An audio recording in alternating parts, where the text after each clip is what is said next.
Hey everyone, we're just waiting for some more people to get on the call and then we'll get everything started. But thanks for joining and being on time.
Just gonna wait a couple more minutes and then I'll just get started. And since we're recording, we'll be able to share this with the people who either are late or won't be able to make it.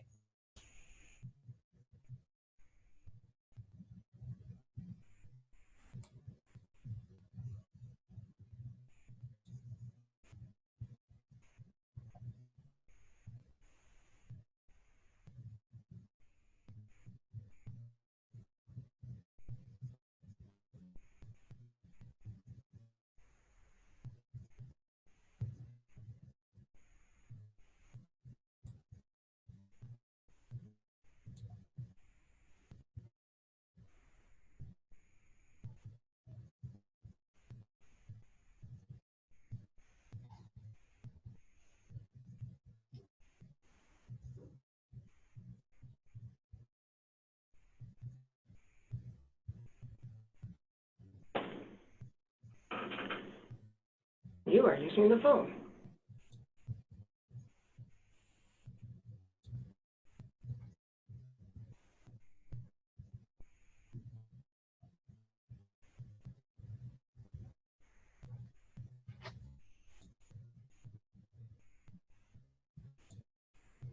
All right, well, I'm gonna get started and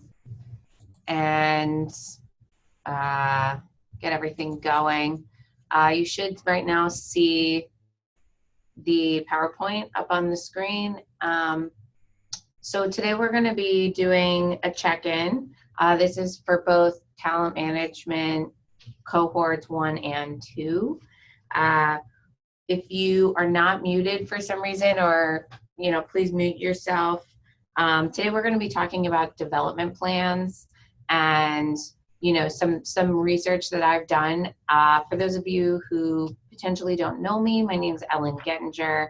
I'm the professional development coordinator, and one of the things that I've been working on primarily is the development plan. So I've been going through all of the Tomcats and development plans up on our site and gathering some information and then working on some examples to provide for some of you. So some of you have already seen some of this information and some haven't. So to go into some of my general findings that I found doing my research, many of our first round communities have all completed your Tomcats. There are development plans listed, but what is on our site is that they haven't been updated or new ones have not been created since the original posting. I have also found that a significant amount of those second round communities have completed their Tomcats, but no development plans. And third, so I just want to go a little bit into this and why it's important.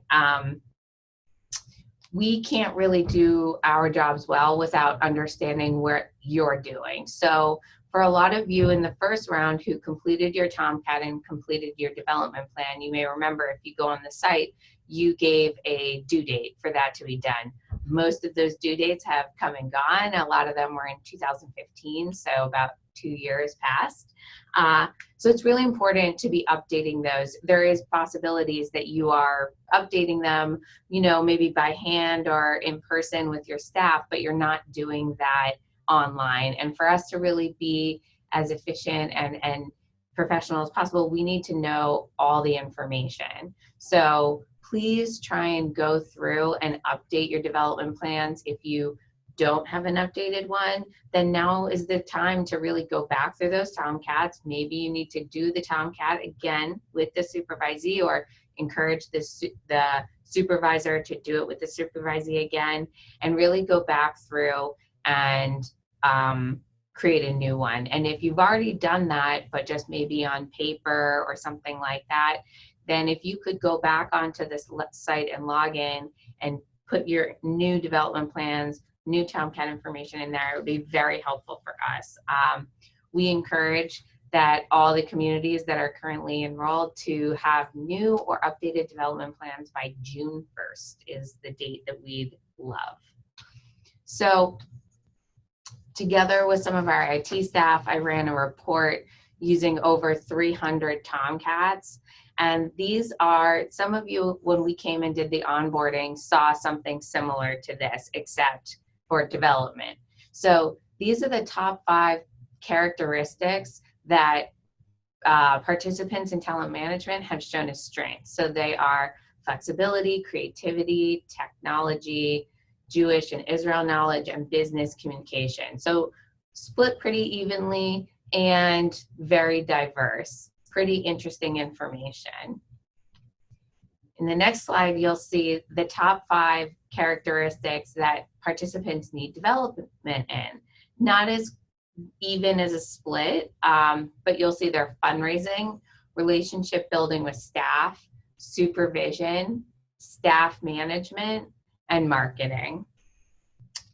So you may notice that there is an overlying theme here: relationship building with staff, supervision, staff management. They all are connected, and we are going to work on how to develop those characteristics for your staff. So in our research and findings, some of you have heard this information and some haven't.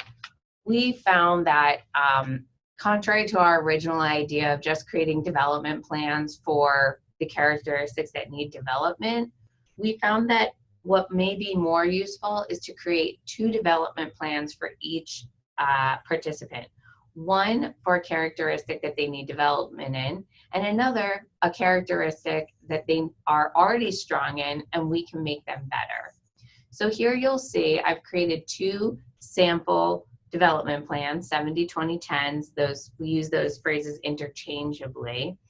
And this is for something to develop. So the characteristic that I picked was relationship building. So I'm just going to go through this development plan. At the end of this, we'll have questions and we can talk about all of these things that I've put up. So relationship building with staff.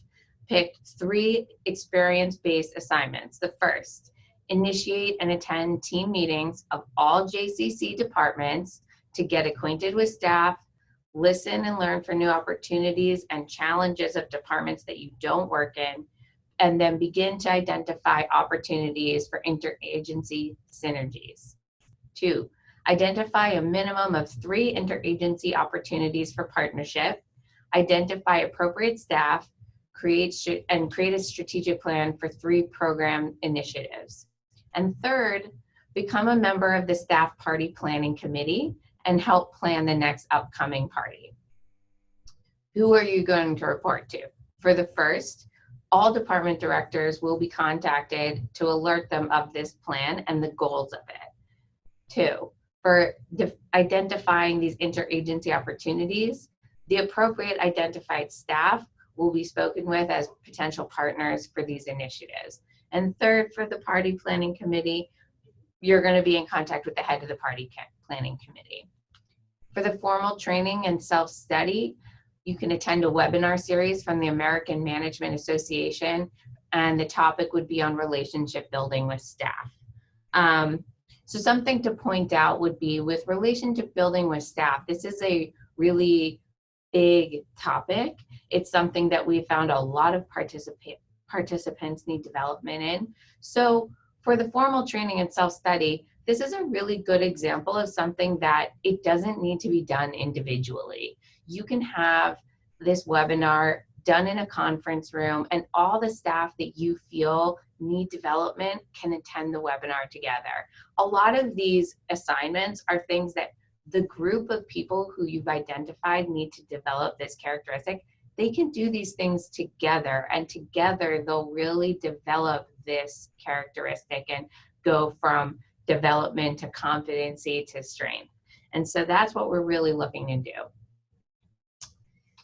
The development plan I created for a strength, so this is something that this person is already very strong in technology, but part of what we're doing with talent management is not just identifying the characteristics that need development, but taking characteristics where someone is already strong, and as the saying goes, getting them from good to great. So this person, they're a marketing coordinator. So we would assume, right, they're probably good at technology, which in this case they are. So the characteristic to develop, technology. And we're doing this in two different ways. One is that we're gonna give this person a stretch assignment to really enhance what they already are good at. But second, one of the really great things about doing it with this method of finding an area of development and then an area of strength is you can use the person's strength to help benefit your other employees. So in this one, you'll see their stretch assignment is to identify a programming language, so that's like a coding language, that would be the most useful to learn for the benefit of the marketing department. Who is going to help with this? The IT director. They'll provide feedback and encouragement on the progress of learning the new program language. And where will they learn this skill? They're going to take an online class at w3schools.com, which offers programming courses for this type of coding. The second piece of this development plan is that this person is going to lead a once a month lunch and learn to teach others about how to use Facebook, how to create Facebook pages for their departments, and how to create Facebook events. We encourage the talent management supervisors to encourage their supervisees who need development in technology to attend the lunch and learn. So here we have a double fold situation. We have someone who's strong in technology and is going to help increase their skill set by helping others who need development in technology. So it's really a win-win. So now I'd like to open the floor to really talk about questions regarding development plans and 70-20-10s. If anybody has any questions or comments about what I just showed, or any, anything that they've done that they found very successful, if you could just raise your hand and then I'll unmute you.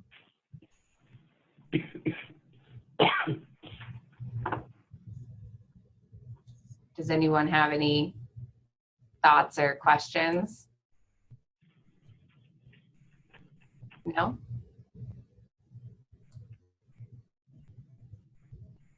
Okay.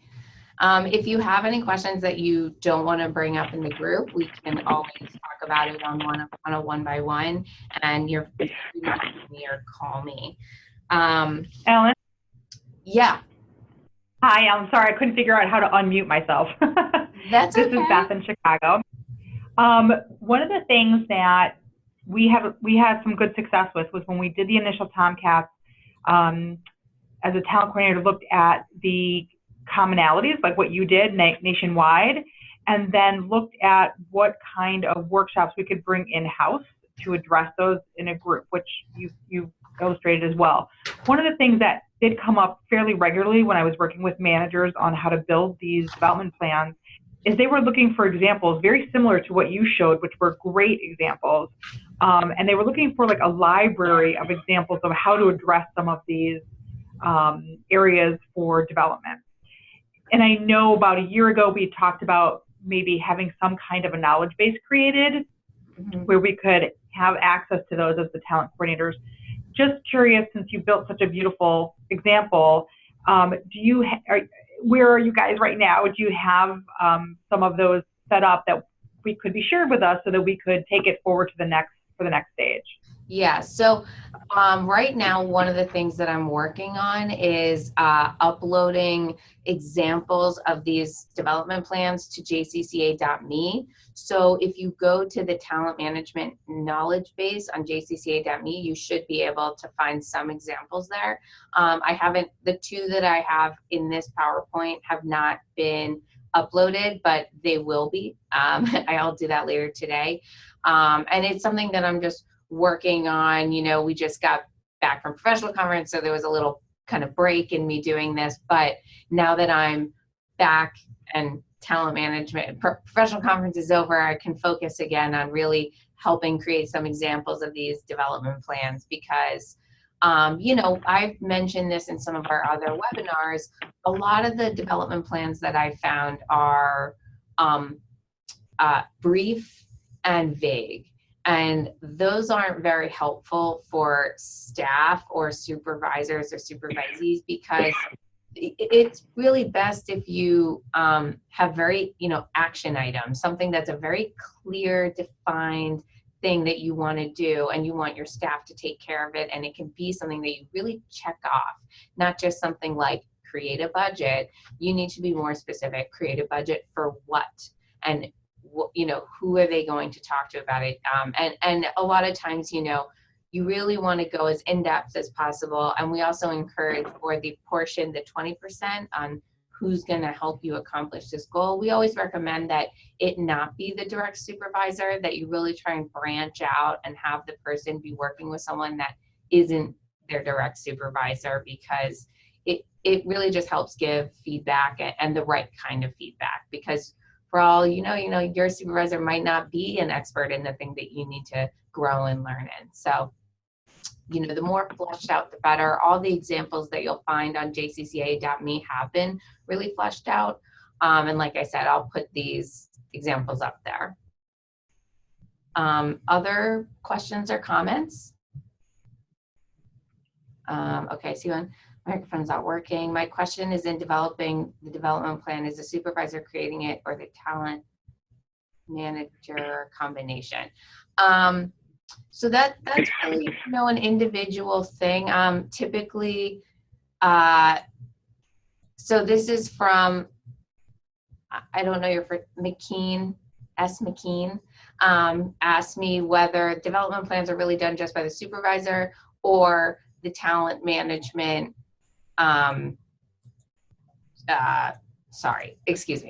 or the talent management supervisor, the coordinator, or just the direct supervisor. That's really up to you. In general, it's the supervisor of the supervisee. But if the supervisor needs help, you're the person to go to. So if there are questions regarding, Sherry, if there are questions regarding, what to do, how to do it, you're not quite sure, the talent management coordinator is the person who should really be helping out with that. But in general, supervisors have the tools to create these development plans. Other questions?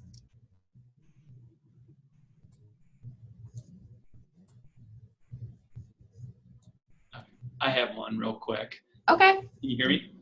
Yes. Great. So just say your name and. Oh yeah. This is Cody Gamm and Jennifer Cash with the Mayerson JCC in Cincinnati, and I think we rolled it all out in the fall of last year. My question was, and I'm curious what the other JCCs are seeing as the average time each development plan is active for an employee before they develop a new one with their manager. Does that make sense? Yeah. Does anybody want to answer that? Either, unmute yourself and speak up, or you can write it in the chat if you can't get your microphone to work.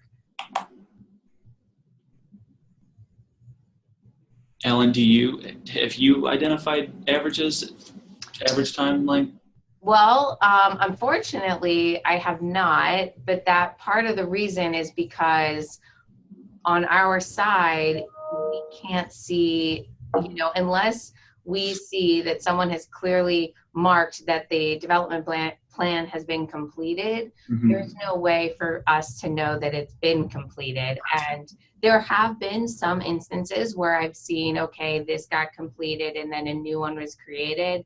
I can't say that's I have an average for that. Right. I've seen it, where the development plan from creation to completion took somewhere around 6 months. Gotcha. And then a new one was created. But that's really individual. Like I said, because of this state of where the information is on the site, I can't run a report and see that kind of average. I mean, I could, but it would be so incorrect, Right. unfortunately. I get it. Thank you. So Yeah. So I if can anybody, I can share a little bit of information. So we have a pretty large group that has been in talent management. Probably right now we've probably got 35 people, and it really varies, as you would imagine, on the person participating and their supervisor and keeping it going. One of the things that when people built their first development plan, I really encourage them to keep it to a 2 to 4 month target to complete their piece, so that they could keep it moving. And so if they were still working on the same characteristic and the person finished whatever the project was to address that, I would encourage them to then create a new plan. I think people found that helpful. What we've found in the past, and I'm sure a lot of employees would say, you make a target for something that has to be done within 12 months, but then so many other priorities come up and then it falls off the list. And so people seem to find it helpful keeping the target dates close, 2 to 4 months. And then they also felt success. They, when they could see that they've completed something, it felt good. And then they put another thing on their list. So, but again, you have some supervisors and participants who were more actively engaged in it, and some who would be excited about it, and then something would come up that would sort of take them off task. So it's a little bit of a variety. Yeah, but thank you, Beth. I think that's a really good example to lead by, because the shorter, obviously we don't want to give out assignments that don't, take time, because we really want to make sure that this person's growing and that they're really gaining the skills they need to gain. So, for example, a 1 week assignment, that's not enough. But I think Beth's example of 2 to 4 months is great, because it gives that person obviously time to do their day-to-day, time to do whatever things are coming up, but also making it a priority. And that's really what we're trying to do here, is make these development plans a priority, really giving action items for the staff to do and for them to grow. And the kind of longer you wait and the more it sits by the wayside, the less of a priority it becomes. Anyone else?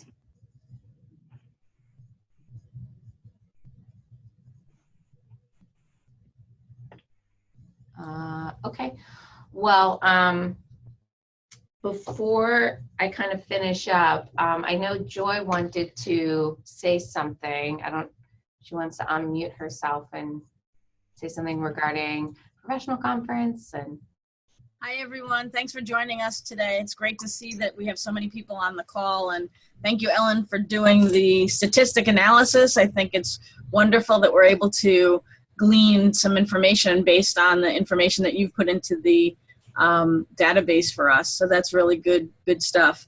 I wanted to let you know that at the professional conference, which ended last week, we had over 90 people from talent management communities who were participants at the professional conference. So that's a wonderful thing to see, that your communities are actively engaging in the important talent management and professional development of your staff. So that's really great. But taking it a step further, though, I'd like to challenge you to find out, how are you using the knowledge and those people who you sent to the professional conference, and how are you using them now that they're home, so that they can either add something to their development plan by running a session or a workshop, or reporting to the board or something like that, and helping them grow that skill that they might have, as well as sharing the knowledge that they've gotten. So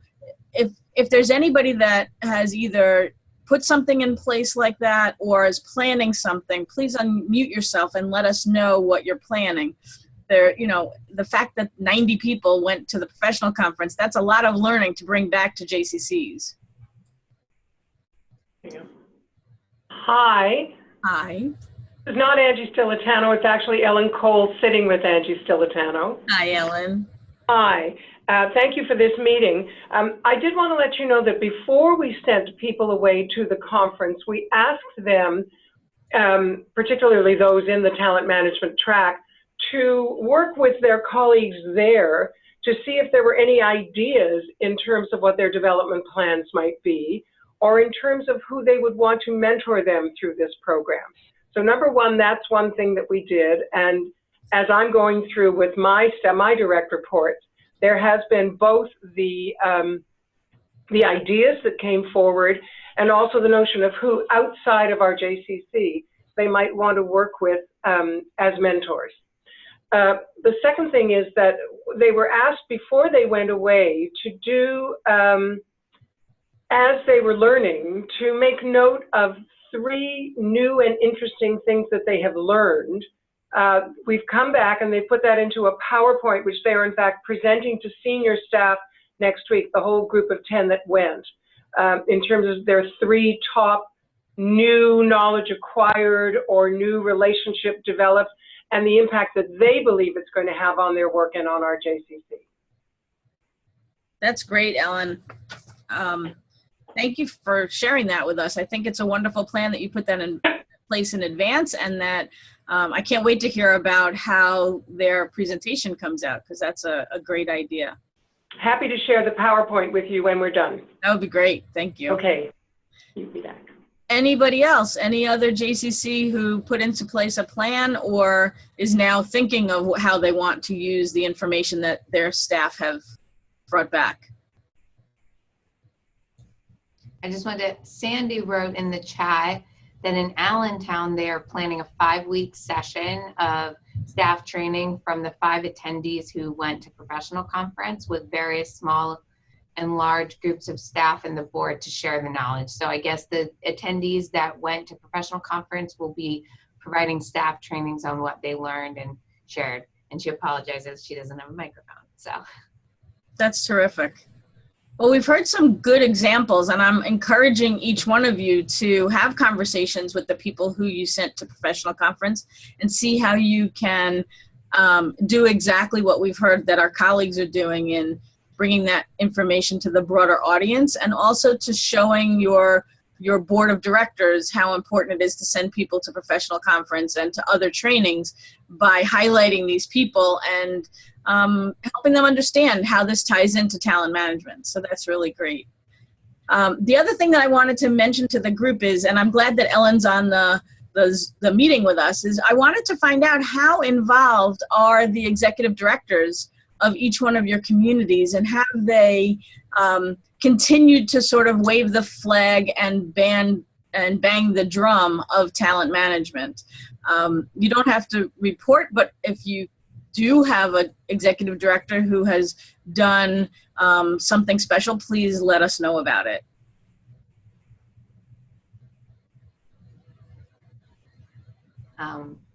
Okay, so I guess with that, most people, if you have something, just either email me or Joy or both of us, and that would be great. So a final thing before we wrap up the webinar is that I wanted to let everyone know, you may remember that we had a webinar for talent management supervisors a little while back on difficult conversations that was led by Jan and Scott. They're going to be doing another webinar for us on April 27th at 1 p.m. It's going to be about building relationships with your staff. So as we saw, a topic that is very applicable to a lot of participants in talent management. And for this webinar, we're actually going to open it up not just to talent management supervisors, but to anyone who is in the talent management program. So any staff that you have where you feel this is applicable are invited to attend. However, we are limited to 200 screens, basically. So we would encourage you to gather your staff that you would like to attend the webinar, and perhaps do it either in a conference room if that's possible, or if you have a nice office where you could gather around a computer screen somewhere where everyone can see it, because like I said, we're capped at 200 and we have far more than 200 participants. So please, we encourage you to come to that. Please attend. It's going to be really great, and we're going to be sending out an invitation to that very soon. And that is about it. Does anyone have any questions or comments about anything that we've gone over, or anything else relevant to this conversation?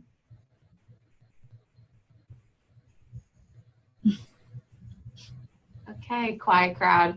All right, well, thank you so much for coming on this webinar. We really appreciate it. I hope you gained more information. This will be posted on jcca.me, so if you'd like to watch it again or show it, send it to other people. For those that couldn't make it, it will be available to them. And like I said, all the examples that I've been creating of development plans will all eventually, the more and more I create, they'll be going up on jcca.me. So that's where you can find them. If you forgot your login for jcca.me, send me an email and we'll get you back on there. And that's it. Please be in touch, and thank you again. Bye. Thank you. Thank you, Ellen.